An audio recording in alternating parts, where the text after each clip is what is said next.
Bonjour à tous, aujourd'hui on va parler 22 long rifle, ça fait quasiment 2 ans que j'ai pas fait de vidéo sur le sujet. Donc on va tester des munitions spéciales défense personnelle en 22. On va voir si ça vaut quelque chose par rapport à des munitions plus classiques. On va pas revenir sur le sempiternel débat du bien fondé de l'utilisation de la 22 en défense personnelle. Alors pour vous la faire courte, est-ce que c'est idéal? Non. Est-ce que ça peut faire le boulot, surtout si vous avez rien de mieux sous la main? Oui. Donc c'est pas le sujet qui nous intéresse aujourd'hui, le fait est que ces munitions existent, donc on va les tester. Donc ces munitions, ce sont des Federal Punch. Elles ont la particularité d'être très légères, seulement 29 grains. Ce sont des projectiles en plomb plaqués nickel à tête plate et non pas à tête creuse. Elles sont optimisées pour des pistolets avec des canons très courts, entre 1 et 3 pouces, et elles sont censées permettre d'optimiser la pénétration avec ce genre d'arme. Donc nous on va les tester dans mon Wrangler qui a un canon de 4 pouces et demi et dans la 10-22 qui a un canon de 18 pouces et demi. Je pense que c'est des longueurs de canon qui sont plus proches de ce qu'on doit trouver en France. J'imagine que la 22 est plus courante dans des carabines que dans des pistolets de toute manière en France, surtout pour la défense personnelle, à moins que vous ayez hérité du pistolet du grand-père en 22 et que vous ayez eu le bon goût de ne pas le rapporter à la gendarmerie comme des milliers de crétins.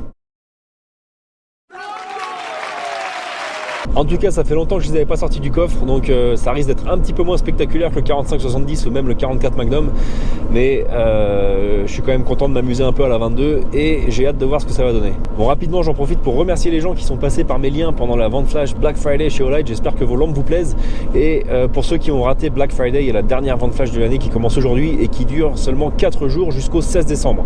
Pour l'occasion, j'en profite pour vous présenter la Marauder Mini. Alors de toutes mes lampes, je crois que celle-ci c'est vraiment la plus incroyable.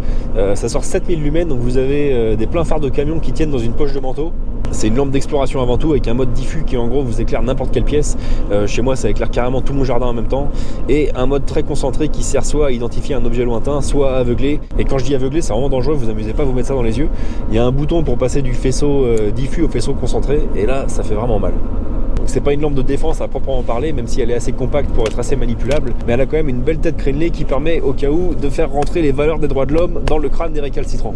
Donc elle est à moins 25% pendant la vente flash, ça l'a fait environ 165 € au lieu de 220. Ça reste une belle somme, mais c'est vraiment un bel objet avec des performances incroyables, et il y a jusqu'à 35% de réduction sur tout le reste du site. Donc comme d'habitude, vous avez les liens et les codes promo sous la vidéo. Il y a un code promo pour bénéficier de 5 € de réduction en plus. Donc merci d'avance et je vous retrouve pour le reste de la vidéo. Donc on va tester ces fameuses Federal Punch en les comparant avec des CCI Velociter.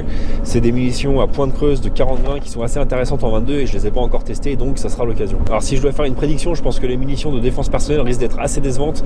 Je pense que leur seule utilité c'est vraiment d'offrir le minimum syndical en termes de pénétration pour de la 22 dans un pistolet à canon très court, mais sait-on jamais. Alors ils misent tous sur la pénétration parce qu'ils partent du principe que la 22 n'a pas une grosse capacité lésionnelle, surtout dans un pistolet.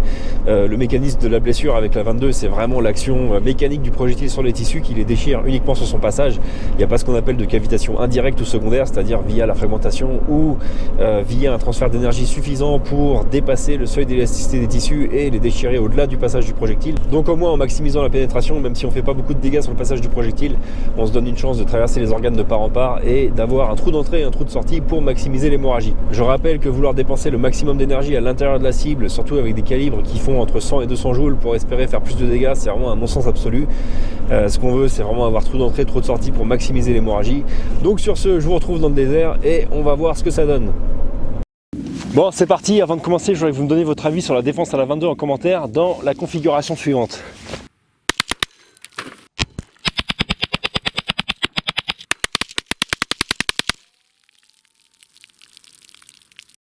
Bon, comme d'habitude, on commence par un test rapide au chronographe, revolver puis carabine.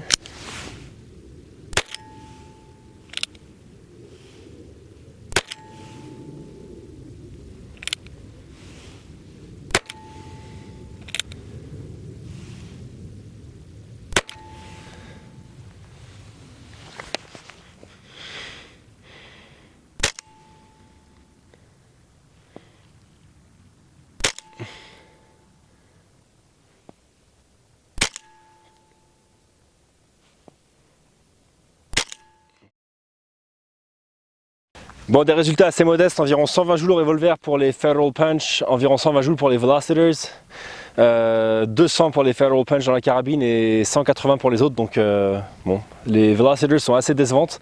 Mais bon, ça n'est qu'un chiffre sur le papier, on va voir comment ça se traduit dans les tests. Retenez pas votre souffle, ça ne risque pas d'être très impressionnant. On va commencer par les Punch au revolver, puis les Velocitors. C'est ridicule. C'est encore plus ridicule. Bon, avec les munitions défensives, on a un trou d'entrée ici, un trou de sortie là. Dans les deux cas, c'est du calibre 22. Et avec les Velocitors, on a un trou d'entrée ici. Le trou n'est même pas assez gros pour que la bouteille se vide toute seule. Et trou de sortie, pareil, elle a du mal à se vider. Carabine dans le même ordre, Feral Punch puis Velocitors.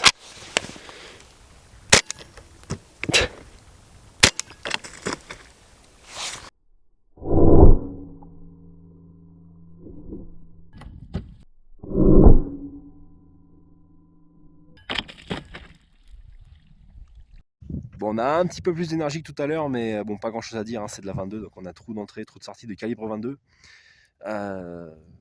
Rien de bien passionnant, donc on va passer à la suite.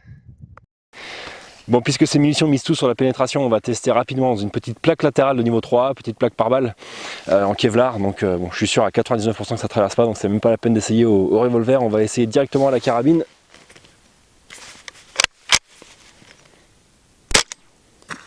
Voilà.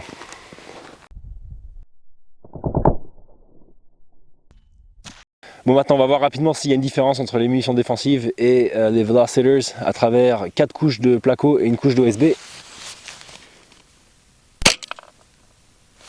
Donc là avec les Feral on a tout traversé, mais on a rebondi contre la bouteille avec plus aucune énergie. On va voir avec les Velocitors.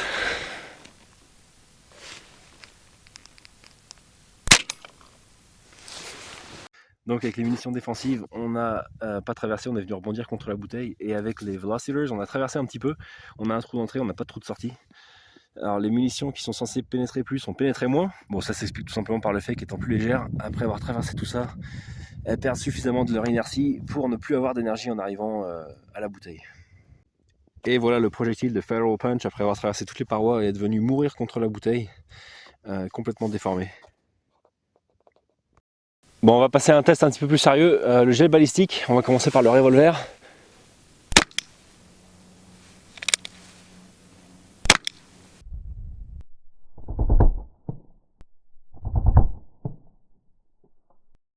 Donc voilà nos deux cavités. Comme je vous le disais en intro, hein, c'est simplement l'action mécanique du projectile sur le gel qui vient laisser une cavité. Il n'y a aucune cavitation secondaire et on a pénétré, on n'est même pas au minimum syndical, on a 22 cm avec les munitions défensives, les Feral Punch, et 25 cm avec les Velocitors qui ont juste un petit fragment qui a continué un petit peu son chemin. Donc on est loin du minimum syndical de 30 cm qui permet de garantir une pénétration complète à travers un humain. Donc pour l'instant c'est très décevant, la mid-target risque de me rironner avec ses munitions, donc on va passer à la carabine, voir si c'est un petit peu mieux. Dans le même ordre, Feral Punch d'abord. Et Velocitors. Bon, avec la carabine c'est un petit peu mieux, on a des cavités permanentes un petit peu plus larges ici par rapport à celle-ci. Donc on a eu un petit peu plus de déformation, peut-être un petit peu de fragmentation, je vois des mini-fragments qui font que c'est un petit peu mieux niveau balistique lésionnel. Et par contre c'est pas terrible toujours niveau pénétration. Les Velocitors sont arrivés jusqu'à 26 cm, le projectile est là. Et par contre les Feral Punch à la carabine ont continué leur chemin jusqu'ici, environ 47 cm de pénétration.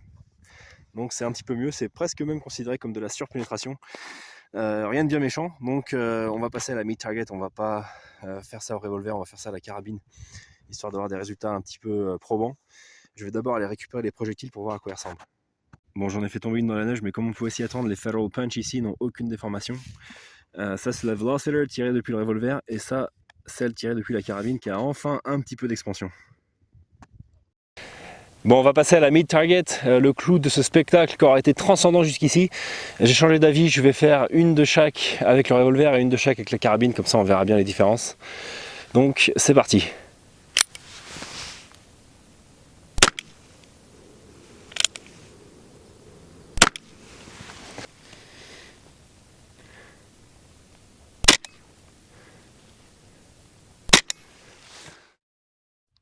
Alors au revolver, dans les deux cas, on a des petits trous de calibre 22, voire un petit peu plus gros dans les côtelettes.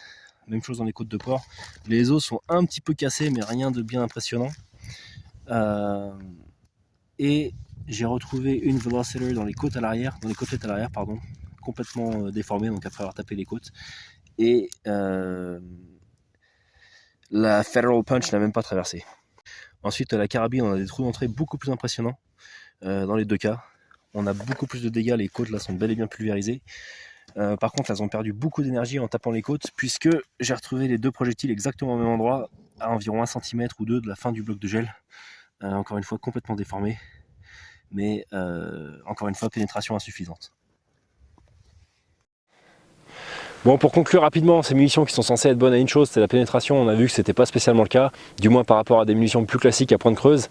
Les CCI Velociders sont pas vraiment impressionnantes non plus. Je pensais que c'était des bonnes munitions, il n'y a vraiment rien d'extraordinaire. Pour l'instant, j'ai vraiment rien trouvé qui arrive à la cheville des CCI Stingers en 22 long rifle. Donc, c'était pas la vidéo du siècle. J'espère que ça vous aura quand même diverti 5 minutes et je vous dis à la prochaine.